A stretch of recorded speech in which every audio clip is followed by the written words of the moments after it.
RBI ने MPC की additional बैठक 3 नवंबर को बुलाई है। क्या है बैठक का एजेंडा, ये बताने के लिए हमारे साथ जुड़ रहे हैं हमारे सहयोगी ब्रजेश कुमार। ब्रजेश जी, क्या अहम एजेंडा हो सकता है, क्योंकि आमतौर पर हम देख रहे थे कि दिसंबर में ये मीटिंग होनी थी, जो उसका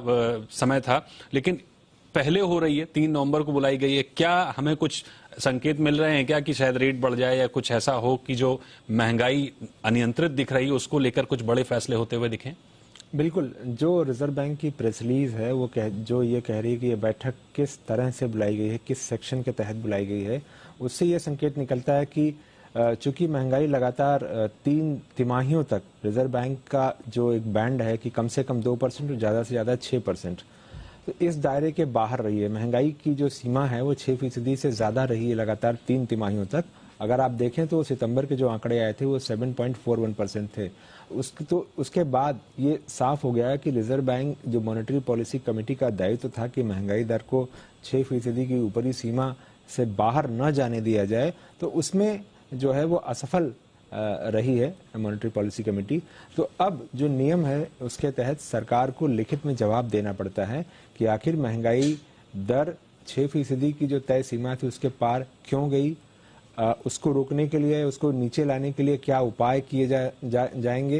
रिजर्व बैंक की तरफ से। साथ ही एक समय सीमा भी टेंटेटिव बतानी पड़ती है कि कब तक उम्मीद की जा सकती है, रिजर्व बैंक कब तक उम्मीद कर रहा है कि जो महंगाई दर का जो 6% की ऊपरी सीमा है, महंगाई दर उससे नीचे आ जाए, 2 से जो 6% का बैंड है। तो ये जो मीटिंग बुलाई गई है एक दिन की, उसमें इसी बात के संकेत हैं कि जो सरकार को जवाब दिया जाना है उसकी पूरी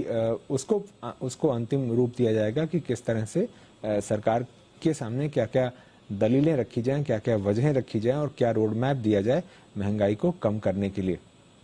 तो क्या ये, जैसे आपने बताया कि आमतौर पर एमपीसी 3 दिनों की होती है और दिसंबर में भी 3 दिनों की निर्धारित है, लेकिन अब जब पहले मीटिंग हो रही है तो वो 3 दिनों की मीटिंग तो रहेगी। क्या एक दिन की मीटिंग में उम्मीद लगाई जा सकती है कि जो रेट बढ़ने की बात हम लोग अक्सर कहते हैं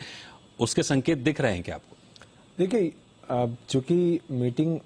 बुलाई गई है, लेकिन जो सेक्शंस, जिन सेक्शंस के तहत बुलाई गई है, बिल्कुल संभव है कि ब्याज दरें बढ़ाने पर भी फैसला हो, क्योंकि अगर सरकार को लिखित में जवाब देना है तो मुमकिन ये भी है कि उस वक्त ये भी फैसला लिया जा सकता है कि दरों पर क्या किया जाए। लेकिन अगर आप देखें पिछली बैठक को तो उसमें अंतर विरोध भी थे। मतलब मोटे तौर पर महंगाई को लेकर चिंता थी, लेकिन एक राय ये भी बन रही थी, वहां पर 2 सदस्यों की राय थी कि अगर चूंकि हमारे यहाँ जब ब्याज दरें रिजर्व बैंक बढ़ाता है तो उसका असर होने में 5 से 6 तिमाहियां लग सकती हैं उनका असर होने में। और दूसरी बात ये भी थी कि जो विदेश में ब्याज दरें बढ़ रही हैं उनको देखकर, अगर एक राय थी कि अगर उनको देखकर अगर ब्याज दरें बढ़ाई जाएंगी तो हमारे लिए घातक भी हो सकता है। तो अब तक जितना बढ़ चुका है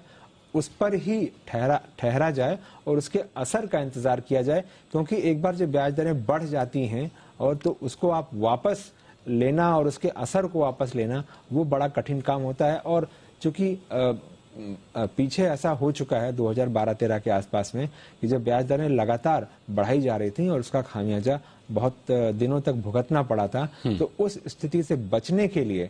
ये एक राय भी बन रही थी मॉनेटरी पॉलिसी कमेटी में कि अब ब्याज दरें जितनी बढ़ाई गई हैं उन पर स्थिर रहा जाए और उसका असर देखा जाए।